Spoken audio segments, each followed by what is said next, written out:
Welcome. We're about to explore a hidden force that shapes your daily life, a part of you that helps you fit in, succeed, and feel safe. But what if that same force is also holding you back? Today, as we continue our journey through the map of your inner world, we're uncovering something called the persona. So let's just start with this idea right here. What if the life you've so carefully built, your career, your relationships, maybe even who you think you are, is actually based on a role? A role you learned to play a long, long time ago. A version of you built for acceptance that might be running the whole show. The brilliant psychologist Carl Jung, he had a name for this social role, the persona. And here's the thing to get right away. The persona isn't about being fake. Not at all. It's actually a deeply ingrained, powerful survival tool that every single one of us develops. Think of it this way. Your persona is a functional tool. It's the part of you that aces the job interview, that makes new friends, that knows just how to fit in at the party. It is the face we present to the world to feel safe and get what we need. And absolutely everyone has one. Okay, to really wrap our heads around this, let's use a modern metaphor. I want you to imagine that your entire mind, your whole psychological self, is a really sophisticated computer. So on one side, you have your deeper self. That's the operating system. It's complex, it's kind of messy, it has all your real needs, your raw emotions, your wild ideas. But the persona? That's the polished user interface. It's clean, it's simple, and it is designed for one thing: to get positive feedback from the outside world. Now, an interface is useful, right? But here is where the danger lies. It's when you start to believe you are the interface. When your entire sense of self-worth gets tied to how well that mask is performing, you become incredibly fragile. Suddenly, any criticism or failure feels like a threat to your very existence. And this brings us to a really critical insight. Building a persona isn't free. Every single mask we wear, every role we play, comes with a hidden cost. It's a trade-off. It's a bargain we all make with the world, and a lot of the time, we don't even know we're making it. See, the persona offers protection from a specific fear, like rejection or conflict or looking weak. But to get that protection, you have to sacrifice other equally valid parts of who you are. Let's make this super concrete. For example, if your persona is the competent one, you always have the answer. You're the reliable one.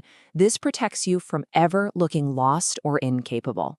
But the price is steep. You lose the freedom to just say, you know what, I don't know, and to ask for help when you really need it. Or maybe you're the good one, always agreeable, always kind. This is great for protecting you from conflict and disapproval.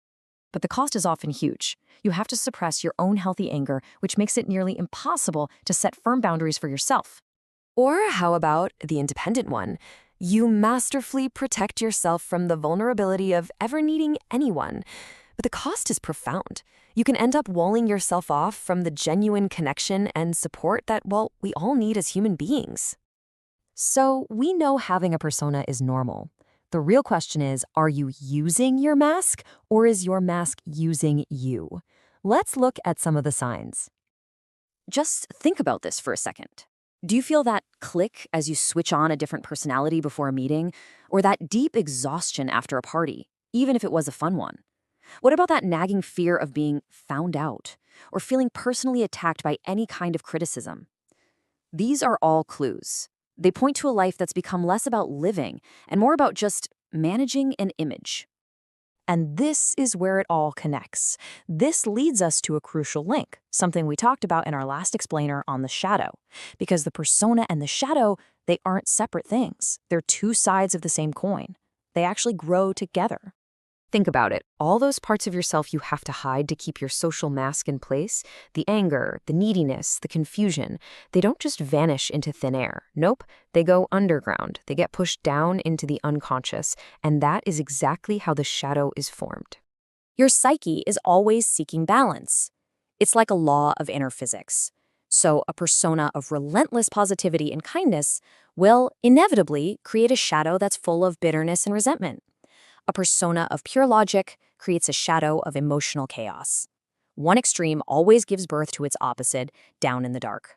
So, this brings us to the question, the one that can really change everything. And I want you to take a moment and really ask yourself this. Where in my life am I performing a version of myself that just doesn't fit anymore? Where is the mask too tight or too heavy or just old? In our next explainer, we're going to explore what happens and what you can do when that mask finally begins to crack. Welcome back to our journey through the map of your inner world. In this part, we're taking a closer look at the persona, that social mask we all wear, and figuring out how we can learn to loosen its grip without, our lives falling apart. So let's just dive right in with the single most important question you can ask about your persona.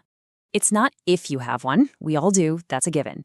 The real question is this: do you have even one place, one person, one moment in your life where you can take it off completely?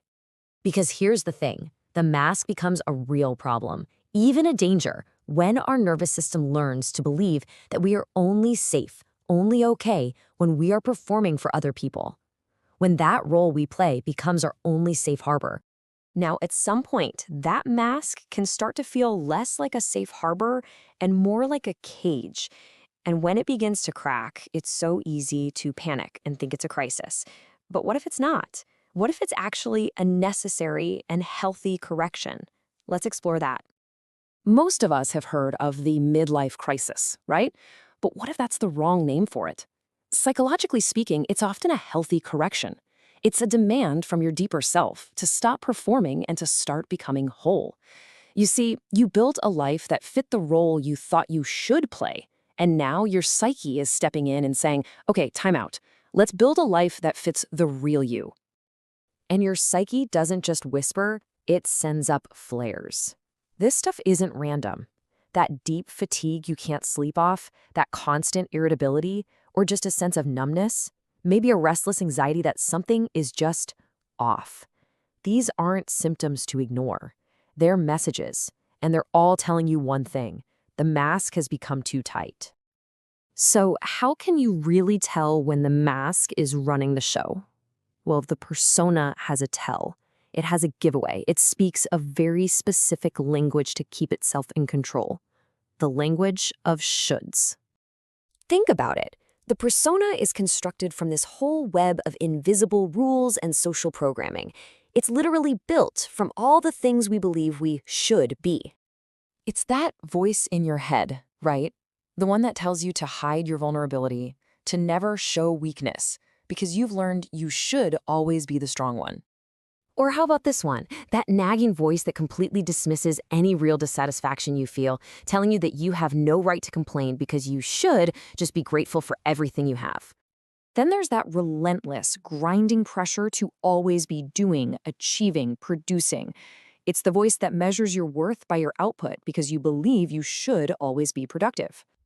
And maybe the most subtle one of all, that little impulse to smooth things over, to avoid any and all conflict, to just suppress your own needs to keep the peace, because you feel you should be easy for everyone else. So the crucial move here is to just notice. Notice where your life is being run by the external shoulds of all that social programming instead of the internal is of your own psychological truth. That gap between the should and the is, that's exactly where the persona lives. Okay, but this isn't about smashing the mask to pieces. The persona is a necessary tool for getting by in the world. The goal isn't destruction, it's flexibility. So let's get practical and look at a 5-step framework for loosening its grip. Here they are, 5 clear, actionable steps you can start taking. We're going to talk about noticing the switch, building a real zone, restoring a lost quality, setting a couple of boundaries, and practicing saying just one small, honest sentence a day. First up, just start to notice that tiny little moment where you get into character. Maybe your voice changes a bit or you straighten your posture. Your only job is to just name it in your head. Mask on. That's it. The very moment you can observe the mask, you prove that you are not the mask. That simple awareness is what breaks its hold on you. Okay, next, you have to intentionally create one space in your life where performance is not required. And this doesn't have to be some grand retreat. It could be a journal, a solo walk in the woods, or a hobby where you just let yourself be a total beginner. The whole point is to give your nervous system actual, concrete proof that you can be safe even with the armor off. Step 3 is about asking yourself a really honest question. What quality did I sacrifice to build this role? If you're the responsible one, maybe you sacrificed playfulness. If you're the eternal peacekeeper, maybe you sacrificed honest, healthy anger. This isn't about a personality transplant. It's just about practicing the opposite in small doses to reclaim your full human range. Next, you've got to create some space, some oxygen for your real self to breathe. And the best way to do that is by setting boundaries. Choose 2 small ones. Something like saying, I can't respond to that email right away, or I need 20 minutes of quiet time. Boundaries reduce the demand for performance, and that gives you that room to breathe. And finally, this isn't about big, dramatic confessions. It's about tiny acts of truth. The goal is to train your identity to be able to tolerate reality.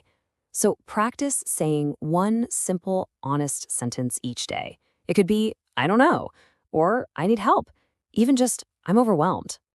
So after all this work, after all the noticing and building and restoring and speaking these little truths, what's the actual goal here? Where are we trying to get to? The goal isn't to destroy the persona. A healthy persona is an incredibly useful tool. It's only when we're completely fused with it, when we can't take it off, that it becomes a prison. The work is all about transforming it back into something you can use, not something that uses you. And that really just leaves us with a final question for you to carry with you. If you could stop performing just for 1 week, what do you think you would finally allow yourself to feel? What would you finally do? Really think about that answer, because whatever it isn't a threat. It's not something to be afraid of. It's the quiet, honest beginning of your real life. Thank you for joining this exploration of the persona. We hope you'll continue the journey with us as we keep mapping out more of our shared inner world in the next part of our series.